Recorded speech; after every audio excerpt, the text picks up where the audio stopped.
Hello and welcome to another edition of Sandshark Bites, and a much less hairy edition than the last couple. Mistakes were made. It's like we both. Nice though. It's like we both had like a bet on Duke going all the way, and the Final Four didn't pay off. So yeah, here we are. Has to be done. I do look like I lost a bet. I, of course, am Justin Jarrett, Sports Information Director at USCB, joined as sometimes by James Duffy. And Duffy, welcome back to the show. Thanks. You took one off and let Carlo take your place, and then we kind of got lost in the shuffle last week. So. It's been a while. Yeah, loads has happened though. Teams are playing. Things are happening. We're right in the thick of all of our sports right now. It's just crazy. You mentioned that the semester's flying by. And there are 3 weeks left of school. We've said that a few times, haven't we? Yeah, if you're having a Tuesday, Thursday class, we've got like 6 classes left. It really is. Yeah. It's blowing by, and we're getting down to the nitty-gritty a little bit, starting to think about postseason and stuff, and things are beginning to get interesting. The track and field team is looking phenomenal, looking like postseason is going to be brilliant for them. They've got a whole bunch of people. I can't even keep track on a weekly basis how many are now qualified for nationals, but I want to say like 10 individuals and 3 relay teams, and that increases every week, and the school records are just flying by the wayside, and it's phenomenal. Yeah, in the last 3 weeks, we have set or broken 16 school records over the course of just the last 2 meets. Yeah, and some of them are going down every week. Like every week it gets a little bit faster, the throw gets a little bit longer. It's just phenomenal what they're doing on the track and or field. And Daryl Dunham, if you're watching this, we are just erasing your name from the history books left and right. Time. Yeah. At least once. Yeah. If we're still here. Yeah, I know. He's got a year of eligibility left. Mm-hmm. There's some people who would like to get him back here for one more year, but we'll see about that. But they're in action actually almost as we speak. They'll be racing on Wednesday night, so you'll have to check out uscbathletics.com for a recap of that. They'll be over at Savannah State and then hitting the road again this weekend. Got some people doing the heptathlon and decathlon this weekend, so that'll be interesting to see. And actually we'll talk track and field a little bit later with Coach Larry Kimball coming on to talk about the distance runners as well as the LK 5K. And I have not seen your name signed up for the LK 5K, Duffy. That's interesting that you haven't seen that yet. Yeah. I'll have to go double check my registration for the. Is there a sprinting class? Is there a? There's the 1 mile fun run / walk. You can do that. There'll be some walkers in the 5K. Is there a Clydesdale edition? Clydesdales, yeah. Yeah, no prizes for Clydesdales. No prizes for Clydesdales. But you can get one of these fancy shirts. Ooh. Very nice shirt. The LK 5K shirt, thanks to our sponsors. We got the Mortgage Network, Atlantic Chiropractic, Taylor's Landscaping, and State Farm Insurance on board as sponsors. So it's going to be a great event. I'm really excited about it, and I know Coach is too, and he'll talk about that a good bit later on. He's pumped up. If there's any one thing Larry Kimball can do, he can talk. And he can plan a race, and he can run. Yeah. Well, not as much anymore, but 40-plus marathons. Pretty impressive guy. He's full of surprises. You always learn something new when you talk to Coach. No matter how long you've known him, you'll uncover a new piece of information. So if you're so inclined, come out and support the LK 5K on Sunday. 8:30 for the fun run, 9 o'clock for the 5K race right here on campus, and it's going to be a lot of fun. You can register at uscbathletics.com/LK5K. So enough about running and track and or field.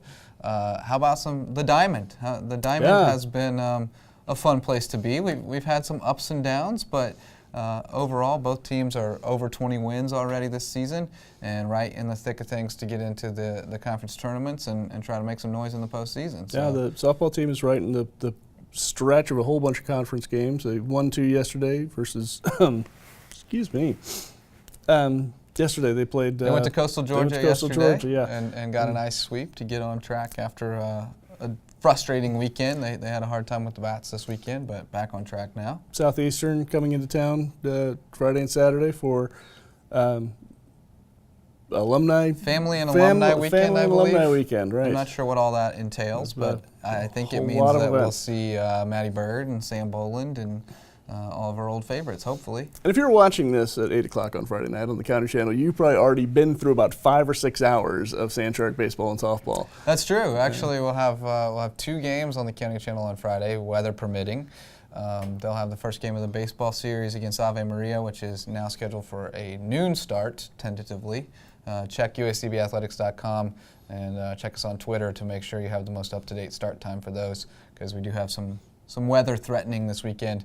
Doubleheader for baseball at noon, Game 1 on the County Channel, Game 2 on the Sandshark Game Day Network, and Game 1 of that 3-game series against Southeastern at 5:30 on Friday evening will be on the County Channel as well. So, yeah, lots of baseball and softball. Would it be possible to preempt ourselves? I think we might have, yeah. We could do that, yeah. Yeah, we could. That's a possibility. Yeah, you could lead right into or just lead right into Sandshark Bites, where we can tell you what you just watched. It'll be a fun space-time continuum conundrum.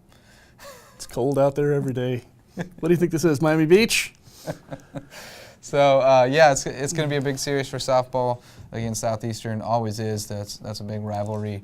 They're ranked number 15 in the country. We've kind of got our backs against the wall a little bit after losing a couple we felt like we shouldn't have to Kaiser. Now we gotta fight to get into that conference tournament, and really, I think the girls are ready for it. And you know, a lot of credit being given to this mostly freshman team, right? They're really pulling it together and backing each other up. It's great to see. A lot of potential. Oh, absolutely, and it was great to see them bounce back. And Abby Pack continues to just be tremendous, sophomore pitcher. Kayla Boyle is on a 20-game hitting streak now. She's very consistent.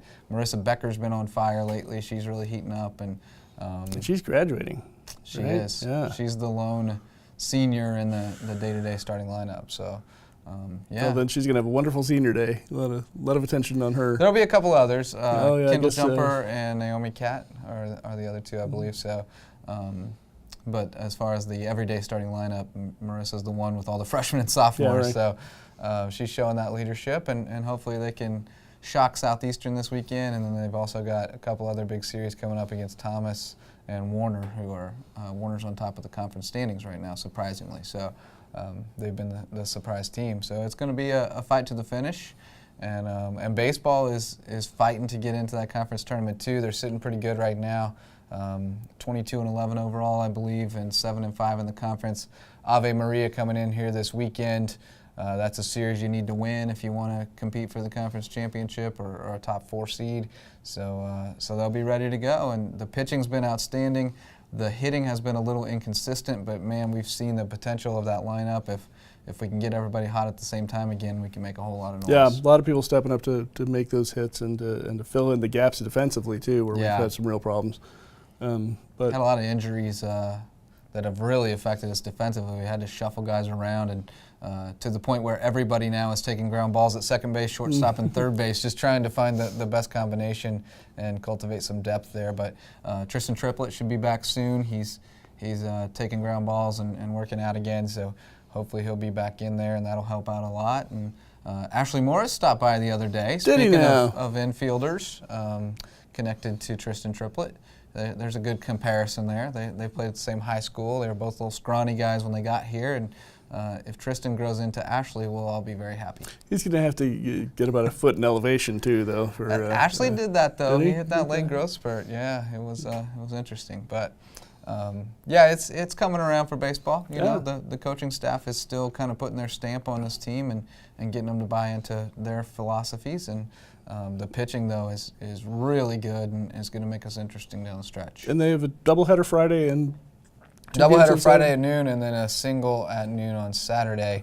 Right. Again, depending on the weather, pretty decent chance of getting pushed into Sunday this weekend, but we'll see. Hopefully not.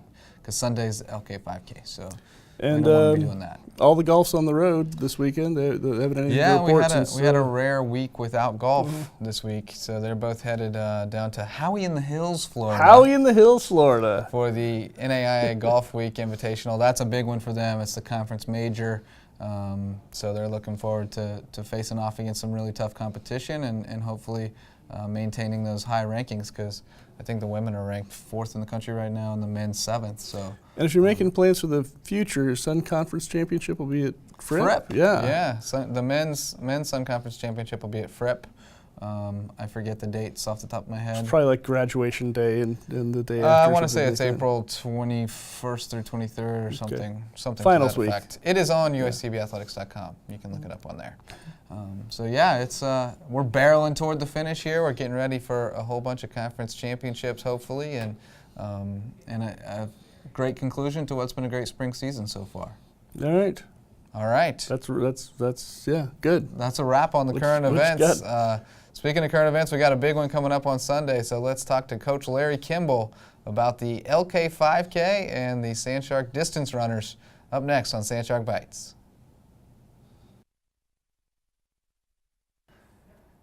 Joined now on Sandshark Bites by the man of the hour himself, Coach Larry Kimball. And Coach, it's been kind of a whirlwind leading up to it, but we're almost there. Just a couple days away now from the inaugural LK 5K on Sunday here on campus. And I know you're excited. You've been hearing from a lot of folks who are coming into town from all over the place, and it's really going to be an awesome event. Yeah, when this was announced about 2 months ago, I was completely blown away and taken by surprise, but at the same time very humbled and honored that the people, yourself and Quinn and Gina, thought about this to kind of put me out to pasture, if you will. Well, we're not putting you all the way out. We're definitely going to keep you around and have you involved in whatever way you want to be involved, of course. And one big way is raising funds for a track and field complex on campus, which is kind of what this has grown into, is a fundraiser to kind of kickstart that. And we've done pretty well as far as sponsorships, donations, and of course the race participation. I think we're going to get a nice little seed money going. Yeah, and I think what we want to do is raise awareness, and we know how much money we need to raise, and that's what I want to be able to leave, because we've had some great kids come through the program and a lot of great community support. And so what we want to do is build a track on campus, and then and give our kids a place they can train and compete at. Yeah, and you mentioned the alumni. We've got a bunch of them coming back. It seems like a new one signs up every day. And as far as that first year, you had just 3 runners, but after that, the first kind of full team that you had, you have close to 100% commitment from that group coming back for the race. Yeah, that second year when we had our first full recruiting class, we had 17 on the roster. Of those 17, 15 are coming back. We're still waiting on another person. We know that Patrick Mastriani will be, he's in Nashville for a wedding, so he will not be here. But other than that, we have 15 for sure, the top, or first 17 in 2008. So cool. It's great to see. We talk a lot about the impact that you've had on USCB athletics and all the student athletes that have come through here. Obviously, all of them coming back from all over the place for this shows really brings that to heart. And you've said that's your legacy, the kids and what they've gone on to do. So it's going to be really neat to see them all come back for the weekend. It's kind of turned into a homecoming event. It's going to be amazing. And obviously, my 2 daughters are coming down, and my 2 grandsons are coming. A fellow who I haven't seen for about 40 years, who got me into coaching in 1970 at Burlington High School up in Vermont.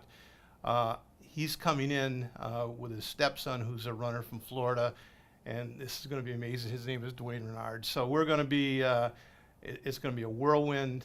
I know the alums are getting together on Saturday night. I told them I'd be there for that, and so it's just going to be a wild weekend and a great ride. Yeah, and speaking of a great ride, how about the run that your track and field team is on? You handed over the reins this year to Coach Gaither. You're still, of course, managing the distance runners, but Coach Gaither has kind of taken charge of the program, and what a phenomenal job. Another 7 school records and 3 more qualifying standards on Wednesday at Savannah State. Just a phenomenal job that he has done, and really shows more of what you were able to do, because you brought him in as a volunteer assistant a few years ago, took him under your wing, and he's flying. Yeah, Coach Gaither, we brought him in 2012, I believe, and he has been with the program ever since, and we knew he wanted to get into full-time coaching. He had been a school teacher down at New Hampstead High School, and I can't be more thrilled on how this transition has taken place, and And and through the years, JJ, we've been blessed with having a number of great coaches. There's an old saying in business: you surround yourself with good people, and that's exactly what's happened. Starting with Antoinette Elam and Brandon Slocum. We brought in Bill Mahoney, who's been a dear friend of mine for the last 10 years. Bill was a high school principal, but a former javelin thrower up at University of Massachusetts. Ken McDaniel, who's now taken charge of our pole vaulters, and they're doing great things. And Sarah Turbiotti, who graduated from here in 2014. And she will be, hopefully what we're hoping will happen, she'll be the full-time assistant next year to Coach Gaither. And obviously Coach Gaither and I have worked very, very well together, and I can't ask for a better person to take over from me as I leave. Yeah, and of course you'll still be in close contact with him and helping out in whatever way you can. It has been a pleasure getting to know you over the years, Coach, and having you on the show and everything. I mean, gosh, we go way back. We go way back when you were with the Packet, and you used to come and cover the Sandshark Invitational. Yeah. I don't know if you were there. I think Jeff Kidd was here, but we did it on campus. But you were over at. I covered one on campus here. I think it was the Siemens Invitational. That was 2008. Yeah. Yeah, I remember that one vividly. Actually, no, it was 2007 because it was 2007 because we had the 3 athletes and we had some unattached folks who were in school but were not on the team at that point. So wow. So from covering that first one when I had no inkling of ever running 50 yards, let alone a 5K. I'll be running the LK 5K on Sunday, and I'm really excited about it. And you can get one of these great T-shirts if you register. I wore it just to show it off, show them the swag. You can go to uscbathletics.com/LK5K and register for that. And of course, get a T-shirt. Come out, support Larry. Honor his legacy, support his passion, and Coach, I never would have been able to become a runner without your guidance along the way and your support. Even when I was running 10-minute miles, you were cheering me on all the way, and I really appreciate it. Doesn't matter, JJ, how slow or fast people run, as long as they're out there. And the half marathon you ran a couple weeks ago, that was an inspiration to me to start in again. So. Good job. Well, I appreciate it, and thanks for joining us on the show. Can't wait to get out there Sunday and have a great event, and I'm already looking forward to the second one. It's going to be awesome. We all look forward to it. Thank you so much. We'll be right back with more here on Sandshark Bites. At the University of South Carolina, Beaufort, we offer small classes, individual attention, and an affordable education in an atmosphere that fosters diversity and achievement. We are students. We field 9 Sandshark sports teams that compete in the Sun Conference. We are athletes. We are one university with 2 campuses serving the coastal areas of South Carolina and Georgia. We are the Low Country. We are the fastest growing 4-year school in the University of South Carolina system. We are USCB.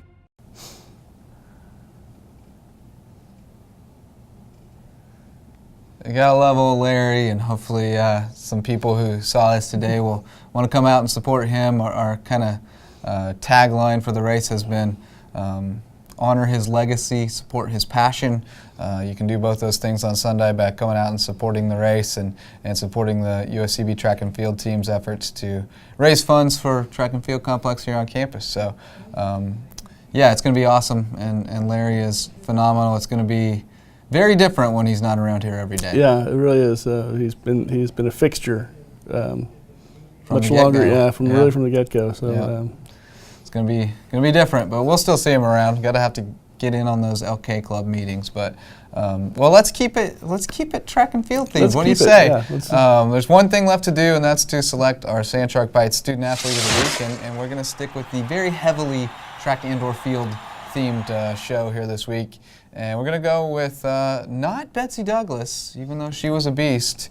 We're gonna go off the board and go Malik Paul, the freshman thrower from Charleston. Malik broke 2 school records last weekend at the UNF Spring Break Invitational. Broke the record in the hammer and the discus, and just continues to tear it up. He was the Sun Conference Field Athlete of the Week, and Bill Mahoney says he's just figuring out that he can throw with the big boys. And if you've seen Malik Paul, if he's not the big boys, then I don't know who is. That's a large human being, a towering guy, and just a great kid, and going to be a star for USCB track and field for years to come. So congratulations to Malik. You're the Sandshark Bites Student Athlete of the Week, and keep it going, man. Keep throwing those implements a long ways. We like it. We like to see that. Going to be some Sun Conference championships in your future. So that's going to do it for another episode, a less hairy episode of Sandshark Bites. If all goes well, we'll be back to do it again next week. We can't make any promises this time of year. It's just so busy. But we should be back for another episode next week, and I hope you will too. Until then, keep those fins up.